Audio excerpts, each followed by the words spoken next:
All right, true confessions. I've never actually ever officially been a missionary, although I think on some level all of us who are Christians are missionaries to a certain extent, and I'm going to get to that in a minute. But everybody I know who is a missionary, who has taken the task of bringing the gospel somewhere else, have always had to do a number of things, one of which, of course, is often language acquisition, but there's also training in culture, like the culture into which I am going. What's important to that culture? What do they care about? And we do that so we don't create offense walking into the middle of the situation, but also to understand, I think, ultimately, how the culture connects with, how particularly the need in the culture connects with the truth of the gospel of Jesus. I think that we who are Pittsburgh Anglicans, or we could of course be Nashville Anglicans as well, I understand that, but we who are Christians right now live in a culture. We are Christians who have different perspectives, particular perspectives, Christian foreign perspectives that are frankly quite different from the culture around us. And I think what we need to do is to become good missionaries. We need to develop the kind of curiosity that missionaries have for the culture that they're going to understand that culture in order to speak the gospel into that culture. It's important for us to begin to ask questions why. I think one of the questions we ask often is, well, why aren't people coming to church?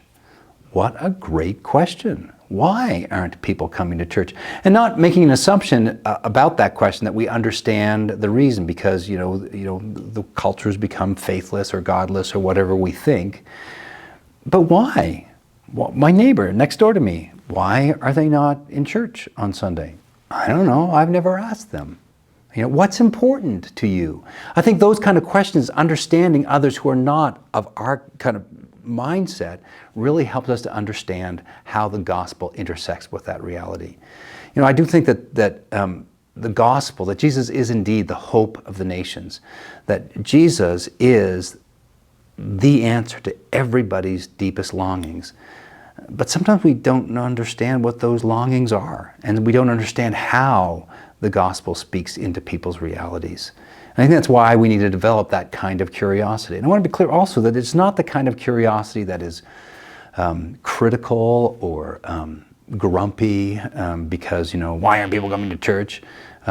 It's literally, I think, a gracious and open curiosity, because we actually want to understand what matters to my neighbor, what matters to the people down the street, what matters to young people in the high schools that are around us, what matters to university students, what matters to young families.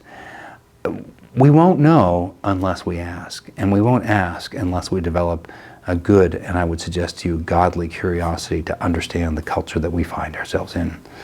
I really hope that we all engage in this wonderful and important missionary activity of developing interest in and curiosity for the culture in which we find ourselves.